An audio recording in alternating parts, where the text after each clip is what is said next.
light on the dark corners of your heart, where freedom, equality, and love are hidden and trapped, to unravel and puzzle out the mysteries, the discrimination, the hatred, and the misery as typified in the untold stories of the Osuke system in Igbo land, the eastern region of Nigeria.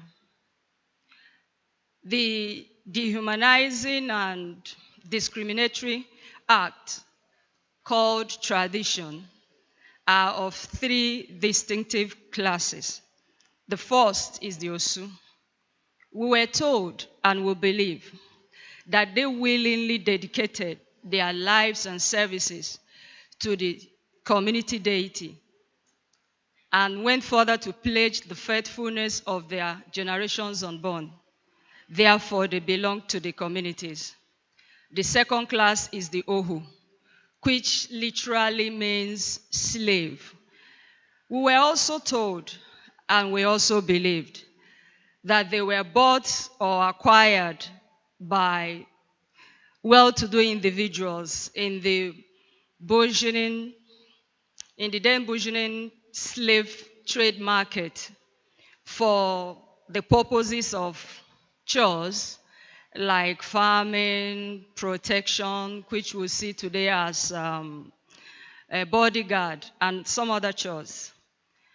It was more of a display of wealth and opulence. These individuals were bought and owned by their fellow individuals. But they didn't deem it necessary to tell us the unfair and unfortunate circumstances that led to their agonizing journey. They didn't tell us how they became commodities in the market to be bought as items. They didn't tell us that there were miscreants who invaded homes and took whomever they wanted to, they desired to, and that children were wrestled from the bosom of their parents. They didn't tell us that these individuals also were either kidnapped or captured at intercommunal wars. They didn't tell us that they were forced to take the oath of allegiance or they would die. They didn't tell us the stories of the stubborn slaves that refused to adhere. They forgot to tell us that no individual willingly and deliberately walked to the slave market to be sold into slavery. The third class is the Ume, the one we also call them the abominables. A child whose first tooth came through the upper gum is regarded as an abomination. A child whose breech through birth, during birth, is also referred to as an abomination. And an offspring of an incestuous relationship was also seen as an abomination. A slave dedicated to the services of a vicious deity was also seen as an abomination. And my questions are, of what control does a child whose first tooth sprouted out from the upper gum has over his development? Of what crime did a child whose legs came first during birth commit? How should a child who is an offspring of an incestuous relationship pay for the sins of his parents, even after the land may have been cleansed with blood? These people in any way did not commit any crime, except they have gone through various kinds of oppression, rejection, and injustices. And we are also encouraged to discriminate, dehumanize, segregate, and deprive them in our societies rather than show them love and cooperate with them and find a way out of their problems. If we ever mingle with them, then we will incur the wrath of the gods. These are the lies we were told. Let's agree that slave and slave trade was an act of cruelty, but they were also duly regulated by the then existing laws. Now one wonders why Osu Ohuume have persisted in the Igbo region of Nigeria, even after they have been abolished by the UN. Our ancestors were not the most vicious or meanest among their peers. They lived and survived like others in their time and age. They interpreted their occurrences in their environment in their own little way, but they did not understand anything that was extreme in nature. Hence, twin babies were regarded as an abomination. Leprosy was regarded as a curse from the gods, and so on and so forth. Even albinos were seen as demons. They lived in fears. They were jumpy, tensed, even though they were fully aware that there was a supernatural being that existed among them, but they had the least idea on how to relate with him. And therefore, they made laws out of fears to suit their fears. They enacted laws and made rules. And one of the rules was that if you are a Diala, the son of the soil, the so-called freeborn, and you have a sexual interaction or mingle or stay under the same roof with someone regarded as Osu, then you have automatically become an Osu. For instance, if I'm an Osu and all of you here are freeborns, definitely you have automatically become Osu. And as a matter of urgency, the elders will capture all of you to the shrine and perform the rituals in order not to incur the wrath of the gods. And that was how they lived. So today we are here. How do we want to live now that we've seen the light? Now that we've seen the truth? Now that we are moving forward in the 21st century? Now that it has become an issue, a burden in our local society, in our communities, now that lives are being lost and these people are fighting to regain their freedom.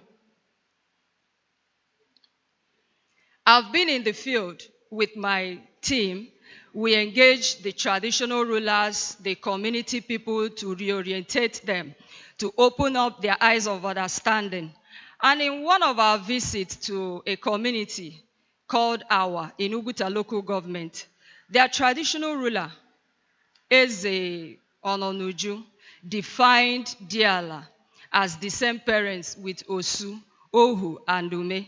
And he went further to say that if a man with 6 children, and if a man has 6 children and 2 of his kids are kidnapped or sold into slavery, or one came through the wrong way, or one of them mingles with an Osu and becomes an Osu, that it does not change the fact that the blood still flows in your vein.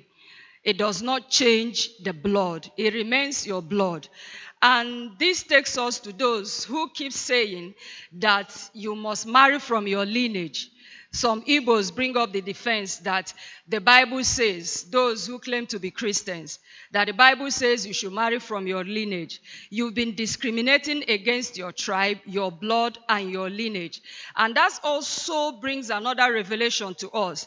History says that Igbos never bought slaves outside. They only captured their brothers and sisters and sold to both local and international slave traders. But there is yet one more truth which they did not tell us.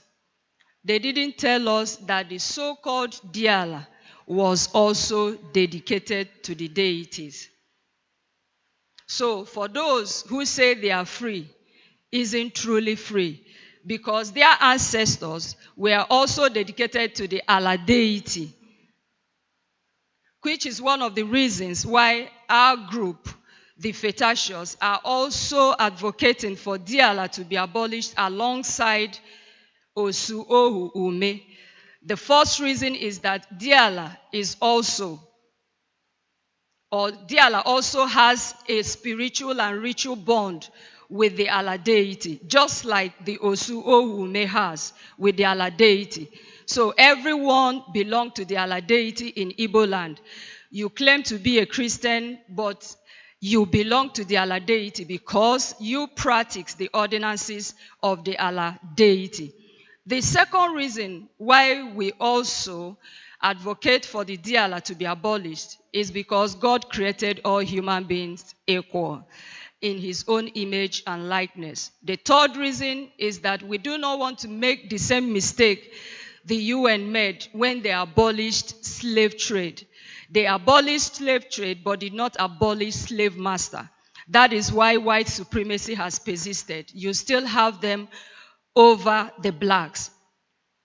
So we want Diala, Osu, Ohu, Ume abrogated, abolished, so that we all can return to humanity. I may not be able to exhaust all the untold and mysteries behind the Osu caste here, because I also want to talk about how and the pathway to restoring humanity through justice, freedom, and love in our beloved Igbo land. Since I started this campaign, this lonely part is such a lonely part that when you're talking to people, they will tell you, I'm not interested, go to the village. You go to the village, they tell you, oh, go to this person. You just keep going. It's like a roller coaster journey. So since I started this, I have come to realize and change my notion, or the general notion, that the Igbos do not have a leader, which is generally said like Igbo enwereze. Because in 1954, our founding fathers, the defunct Eastern States Assembly, took all the pain to abolish these Osu caste because God revealed to them the enormity of the damaging effect it's going to have in the Igbo coexistence. But we rebelled against them. We said, no, we want to stay there, we want to remain there. And after then, many other individuals and groups have been shouting from the rooftops and say, Igbos, you need to abolish this so that you can be free spiritually from slavery. I don't want to go deep because I talked about not having enough time here to exhaust it. But if you know about the Igbo landing in America, you know that these 73 Igbos walked into the creek and drowned there.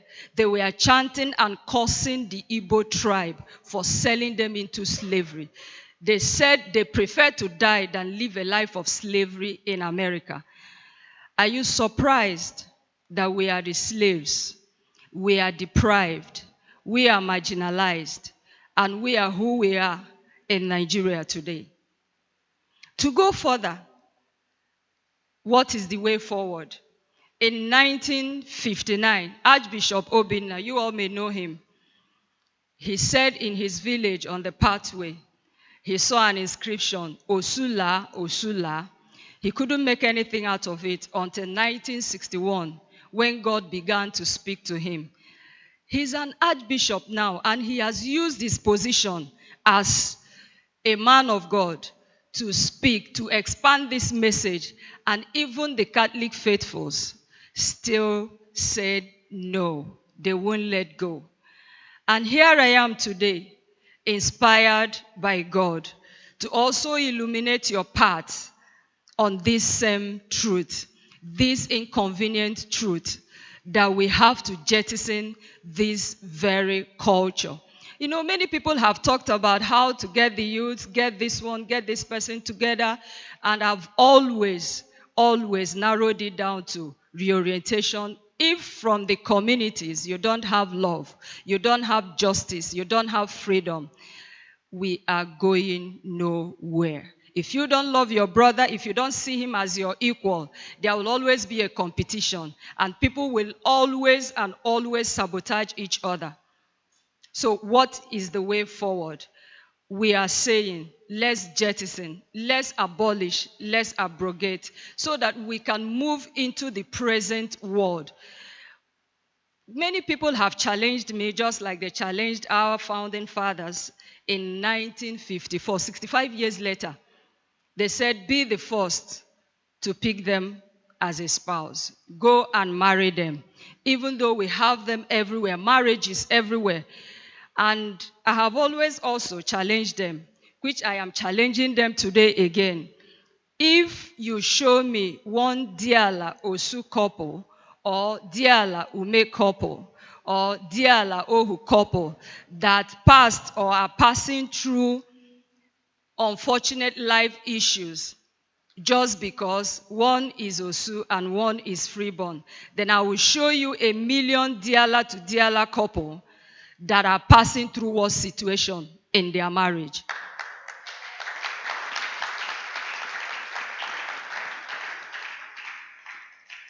The thing is that the more we resist the truth, the more we are trapped with lies.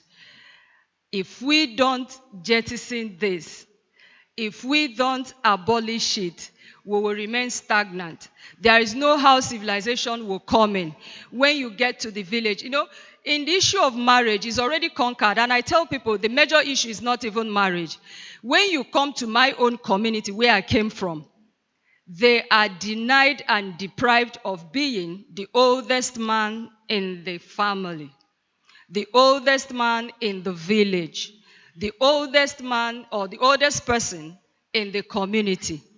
They are deprived and denied of being part of certain societies or performing certain traditional rites. So in marriage, if someone says, I won't marry you, you have 1,000,001 other choices, options to pick from.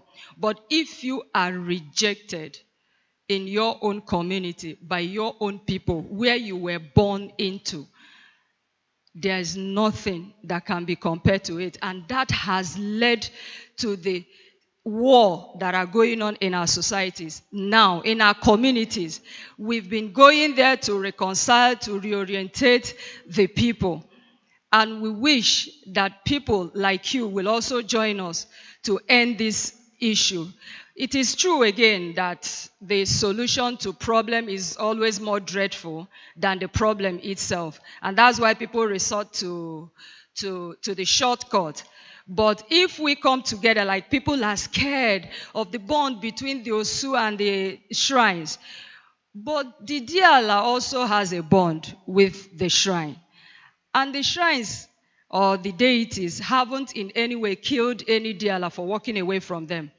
And these people have also left the shrines. Most of you don't even go to the shrines again. Nobody worships them.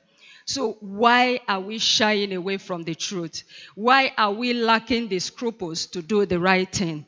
So I urge you to join us in your community, everywhere you are. Let's return to humanity by abolishing those obnoxious traditions that are not consistent with the Word of God and the Constitution of the Federal Republic of Nigeria. It's even a sin against humanity.